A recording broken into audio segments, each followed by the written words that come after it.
Una noche, más de 10.000 personas fueron asesinadas brutalmente en las calles de París, no por una guerra, ni por una invasión extranjera, sino por orden del propio rey, motivado por el fanatismo religioso. Lo que comenzó como una boda real terminó en una de las masacres más oscuras de la historia de Europa. ¿Por qué el Estado francés decidió exterminar a sus propios ciudadanos? ¿Y qué secreto se ocultó tras los muros del palacio durante siglos? Esta es la escalofriante verdad detrás de la noche de San Bartolomé.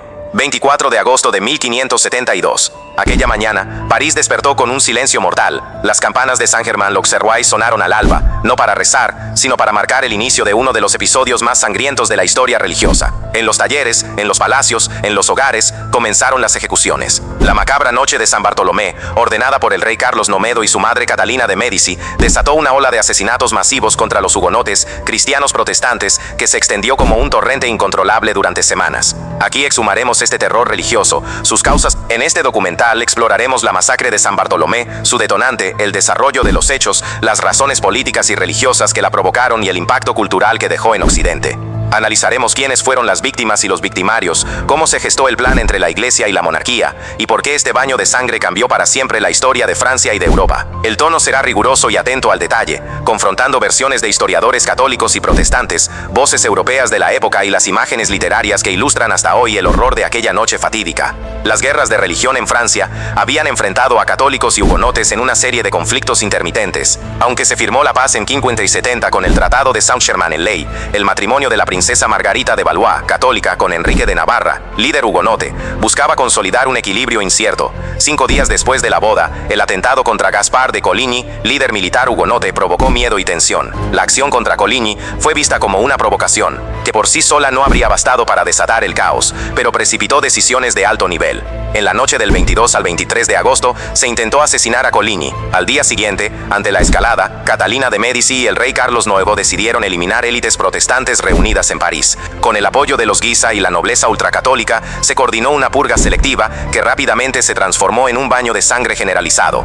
La noche del 24 al 25 de agosto se desató la carnicería, se cerraron las calles, milicias y ciudadanos empuñaron armas, sacerdotes bendijeron linchamientos, se reportaron 3.000 asesinatos solo en París, cifra que algunas fuentes elevan hasta 10.000. Las primeras víctimas fueron nobles protestantes, como el almirante Coligny, cuyo cuerpo fue arrastrado y colgado, un símbolo del fin de la rebelión política. Caravanas de terror se extendieron por Lyon, Rouen, Orléans, Bourges, Toulouse y otras ciudades. Las cifras globales rondan entre 5.000 y 30.000 muertos, aunque el consenso moderno sitúa la cifra entre 10.000 y 25.000. Historiadores debaten si fue una decisión deliberada o una espiral de violencia espontánea. Un sector, respaldado por autores como Sismondi y Mackintosh, sostiene que hubo planificación desde el poder real. Otros, como Ranke, defienden que el control se perdió desde la base, sin que el rey pretendiera un genocidio a gran escala. El Papa Gregorio Terrisiev celebró la masacre con un Te Deum y acuñó una medalla conmemorativa, señalando la aprobación de la jerarquía católica. Francia sufrió nuevas guerras religiosas, intensificadas tras la tragedia. Sin embargo, también marcó el declive del poder hugonote y la consolidación del absolutismo,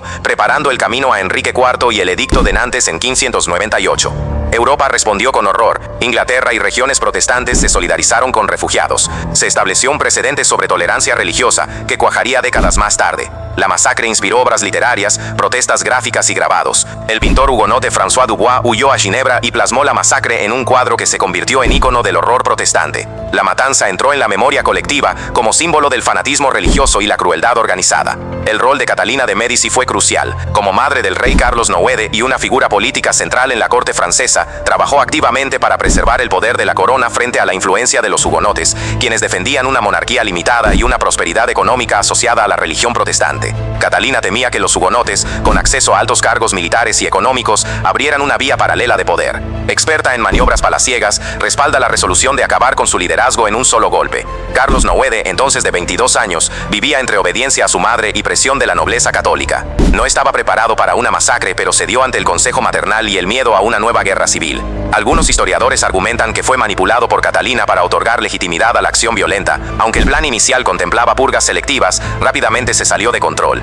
Parisienses comunes se sumaron con espadas, hachas y palos. Animados por curas y predicadores que fustigaban a los herejes, asaltaron casas hugonotes sin orden previa. Murieron niños, mujeres y ancianos. Hubo saqueos masivos, torturas públicas y violaciones. Las iglesias protestantes fueron saqueadas y convertidas en prisiones o almacenes. La violencia no fue exclusiva de París. La chispa se propagó a provincias donde la nobleza local aprovechó la ocasión para saldar cuentas políticas o económicas con vecinos acusados de protestantismo.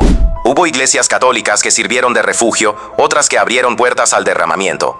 La reacción internacional fue inmediata. Reyes y parlamentos protestantes, especialmente Inglaterra y las Provincias Unidas, condenaron con horror la masacre. Se extendió una ola de solidaridad con los refugiados franceses, quienes contaron historias de atrocidades. Inglaterra impuso sanciones diplomáticas a la corona francesa y permitió asilo a miles de hugonotes. Artistas protestantes proliferaron en grabados denunciando la masacre como un ultraje a la civilización. Las imprentas suizas y alemanas publicaron panfletos contando que la violencia incluyó la quema de Biblias protestantes y el asesinato de niños. El historiador François Guizot calificó el evento como una mancha indisoluble en la historia de Francia. La tragedia se convirtió en precedente antiabsolutista. Escritores como Milton y Voltaire la usaron como advertencia contra el dogmatismo religioso. Obras literarias del siglo XVIII y XIX, como Memorias de Francia Protestante o los escritos de Jean-Paul Sartre, evocan ese horror como parte del mito fundacional de la modernidad europea. Hoy, los historiadores la interpretan como el punto de quiebre que dio paso a estados laicos. Se conservan crónicas de primera mano.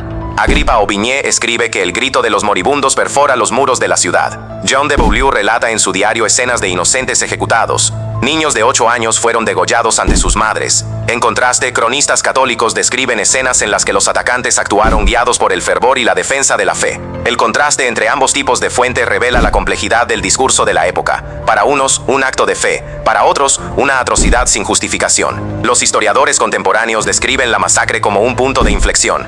Fue un momento de ruptura donde la violencia política se legitimó con argumentos religiosos. Marc Bloch dijo: el horror de San Bartolomé anunciaba la modernidad, el fin del pacto entre religión y monarquía y el comienzo de la idea de Estado soberano. Por otro lado, hay quien ve la masacre como el primer genocidio moderno, el uso del Estado para cometer violencia contra un grupo religioso específico. Tras la masacre, la estructura política de Francia entró en una nueva etapa de fragilidad. Aunque los católicos radicales celebraron lo ocurrido como una victoria divina, los efectos a largo plazo fueron devastadores para la monarquía. El asesinato sistemático de miles de ciudadanos por motivos religiosos destruyó cualquier confianza entre católicos moderados y protestantes. Francia quedó dividida, no solo por creencias, sino por miedo. Muchos líderes protestantes sobrevivientes huyeron del país, lo que provocó una fuga masiva de talentos y capital. La burguesía hugonota, en su mayoría comerciantes, banqueros y juristas, emigró a países como Inglaterra, los Países Bajos, Suiza y Alemania. Esta diáspora debilitó gravemente la economía francesa en sectores clave y fortaleció a las potencias rivales. Se estima que entre 30.000 y 50.000 personas abandonaron Francia en la siguiente década. En cuanto a la corona, el rey Carlos IX nunca se recuperó del trauma. Documentos históricos indican que sufría de pesadillas, temblores y accesos de locura. Su salud física y mental se deterioró rápidamente y murió apenas 2 años después,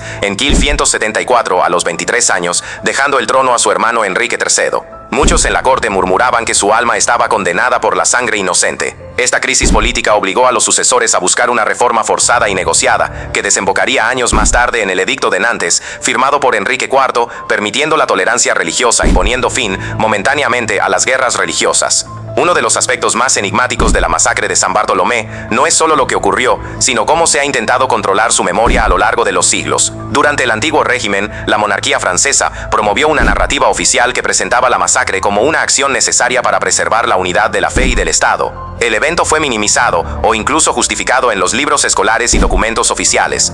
Con la llegada de la Ilustración, escritores como Voltaire, Rousseau y Diderot resucitaron el horror de San Bartolomé como símbolo de la barbarie del fanatismo religioso. Estos filósofos ilustrados usaron la masacre como argumento para impulsar el racionalismo, la libertad de conciencia y la secularización del poder. Fue entonces cuando el relato se convirtió en un icono del terror católico y la barbarie clerical. La pregunta permanece: ¿quién decide lo que se recuerda y lo que se olvida? ¿Quién escribe la historia cuando los muertos no pueden hablar? La tragedia de San Bartolomé representa uno de los extremos de violencia violencia que la religión y la política pueden desatar, incluso en una Europa que pretendía evitar todo derramamiento de sangre. Fue un episodio donde la monarquía y la iglesia se convirtieron en ejecutores de un terror sistemático. Permanecen preguntas sin respuesta. ¿Fue premeditada o descontrolada? ¿Ocurrió por motivos políticos, religiosos o ambos? Las estimaciones de muertos varían, también el grado de complicidad institucional. Lo cierto es que hasta hoy, este evento sigue siendo recordatorio de los riesgos de la intolerancia y el fanatismo.